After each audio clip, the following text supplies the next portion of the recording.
Very good morning student. Myself doctor Prashant Kumar Desai. और आज जो हम जिस टॉपिक से रिलेटेड बात कर रहे हैं उस टॉपिक का नाम है classification of natural drugs. Natural drug के क्लासिफिकेशन के अंदर अगर हम बात करते हैं तो उनको मेनली 7 क्लासिफिकेशन के अंदर डिवाइड किया गया है, जो कि हम पहले डिस्कस कर चुके हैं। उनमें से हमने जो कवर कर लिया था वो था alphabetical classification, taxonomical classification, morphological classification and pharmacological classification and the chemical classification. Last lecture में जो हमने डिस्कस किया था वो था हमारा केमिकल क्लासिफिकेशन। अब रिमेनिंग जो रिमेनिंग क्लासिफिकेशन जो बचे हैं उनके बारे में डिस्कस करेंगे।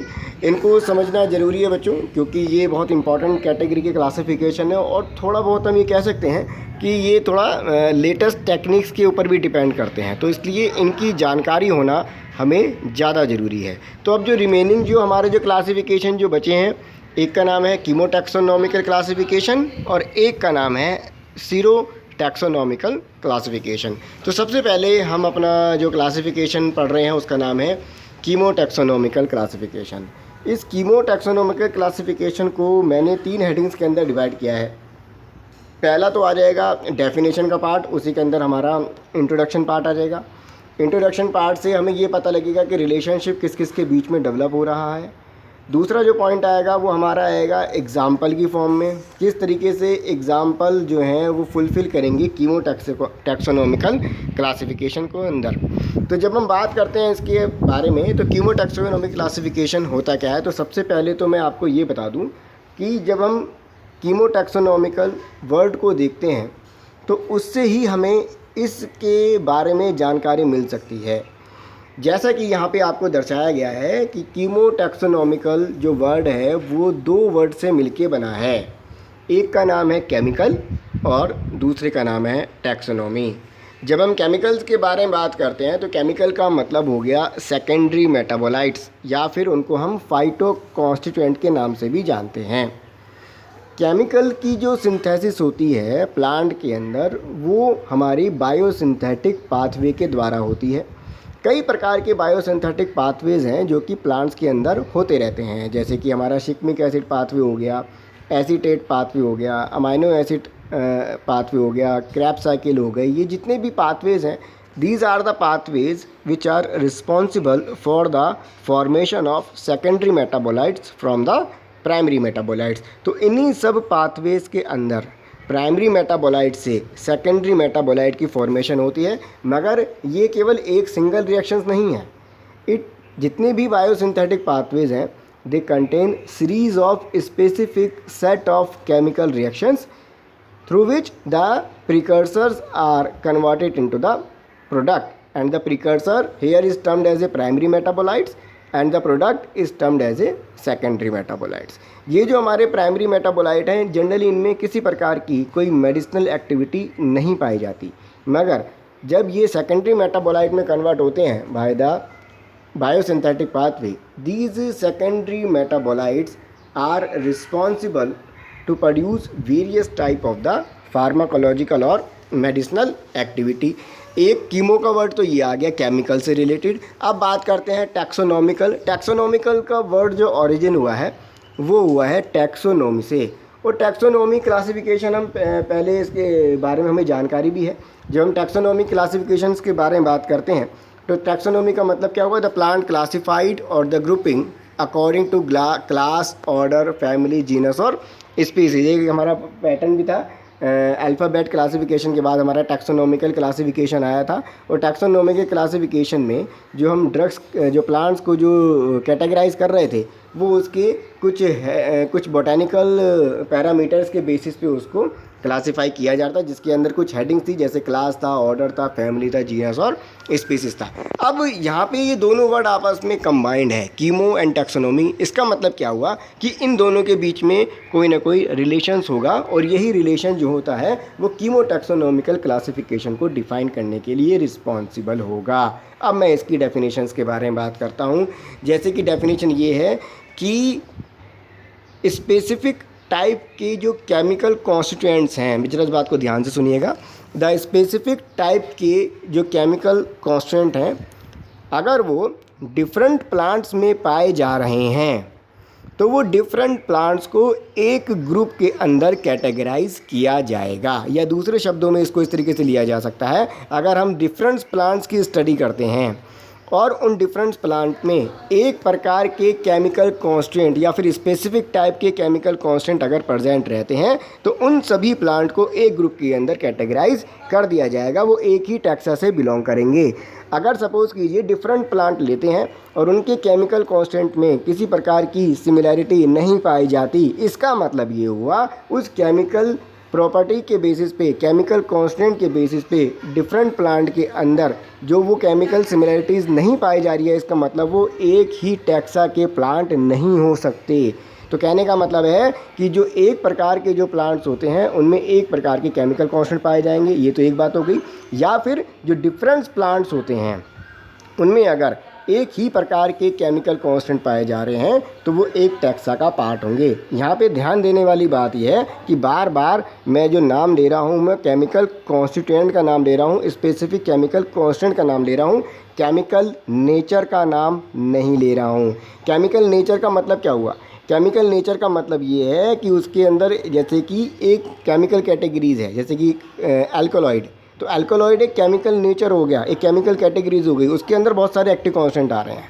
बात समझ में आई? तो जब हम स्पेसिफिक अल्कोलॉइड के बारे में बात करेंगे, स्पेसिफिक एक्टिव कांस्टेंट अल्कोलॉइड के बारे में बात करेंगे, अगर वो सिमिलर पाया जा रहा है कई डिफरेंट प्लांट्स के अंदर तो उनको एक ही टैक्सा के अंदर रखा जाएगा। और इसी रिलेशनशिप को जो कि केमिकल कांस्टेंट और हमारे टैक्सोनॉमी के बेसिस पे अगर हम किसी प्लांट्स को क्लासिफाई कर रहे हैं तो वो जो क्लासिफिकेशन होता है वो कहलाता है कीमोटैक्सोनॉमिकल क्लासिफिकेशन। अब इसकी जरा डेफिनेशन पढ़ते हैं। The classification is based on the chemical similarities of taxon.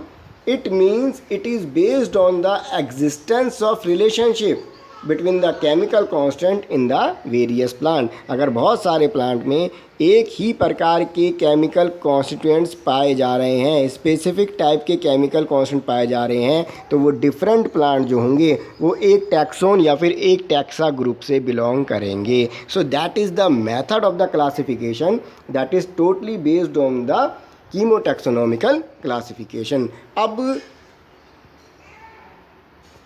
जो हम डिस्कस करेंगे वो एग्जांपल की फॉर्म में बात करेंगे, हालांकि ऊपर भी मैंने वही बात लिख के जो आपको समझाई है। If the chemical similarities, similar chemical substance is found in different plants, जिनको हम टैक्सॉन के नाम से जानते हैं, plants are group into the same category on the basis of chemotaxonomical classification. तो जो आपको बताया गया ये यहाँ पे रिटर्न फॉर्म में लिखा गया। अब इसको हम एग्जाम्पल या फिर उदाहरण की फॉर्म में समझते हैं। अब आप यहाँ पे देखेंगे पहला जो एग्जाम्पल आ रहा है वो हमारा है tropane alkaloid. Most of the tropane alkaloid, यहाँ पे ये दो वर्ड हैं, एक तो ट्रोपेन है और एक एल्कोलॉइड है।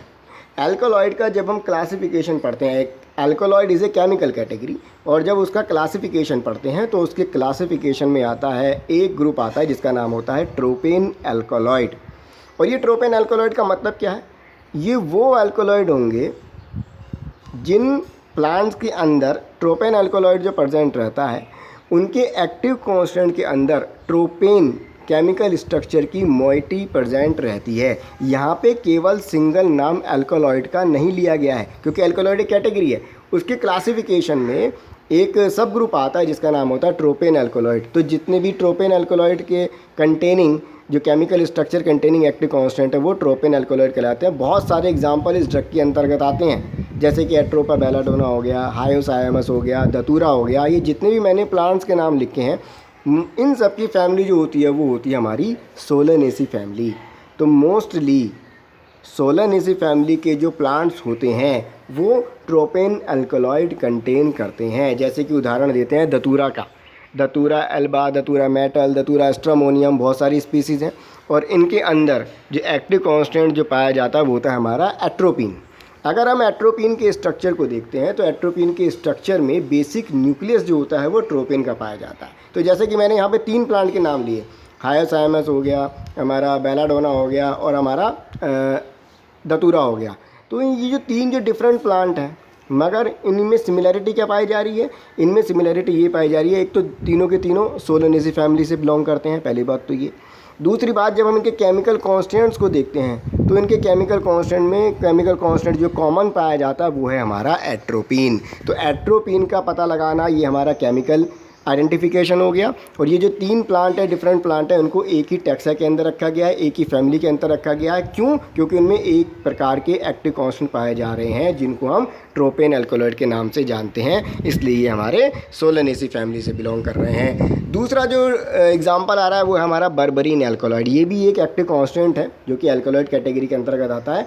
जो प्लांट के नाम है, एक तो आ रहा है बर्बरिस और एक आ रहा है आर्जीमोन प्लांट। ये 2 प्लांट होते हैं जिनके अंदर बर्बरीन एक्टिव कांस्टेंट पाया जाता है। तो बर्बरीन की सिमिलरिटी पाने की वजह से ही ये दोनों प्लांट जो है एक कैटेगरी के अंदर रखे जा सकते हैं, टैक्सोन या फिर टैक्सा ग्रुप के अंदर रखे जा सकते हैं।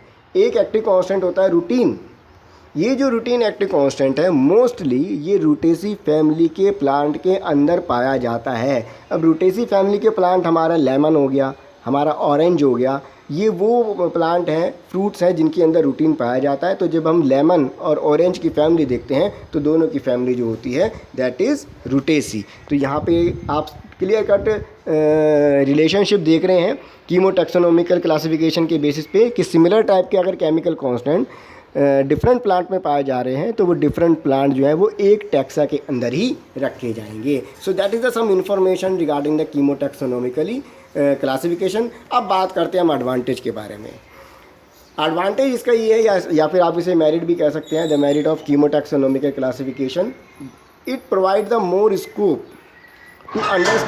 To understanding the relation between the chemical constituents and the taxon their biosynthesis का मतलब जैसे कि हमने बताया था केमिकल्स की जो फॉर्मेशन जो हो रही है प्राइमरी मेटाबोलाइट से सेकेंडरी मेटाबोलाइट्स के द्वारा